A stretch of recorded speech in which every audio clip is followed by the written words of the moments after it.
Want to create an intro video like this? Let's get started. First, import the footage you prepared into the timeline. Make sure you set the ratio, and remove the original sound if your footage has audio.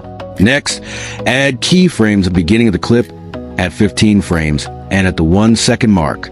On the first keyframe, move the clip downward until it goes outside the frame.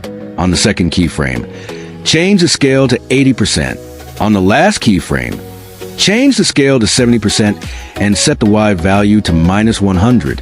Now go back to the second keyframe and press Alt+K on your keyboard. In the Y section, apply cubic out curves to make the movement smoother. Press Alt+K again to close the graph editor. Return to the beginning of the clip. Move forward 10 frames, then add a marker as a guide. After that, duplicate the clip and place it above the timeline aligned with the marker. Duplicate again based on the number of clips you want to use.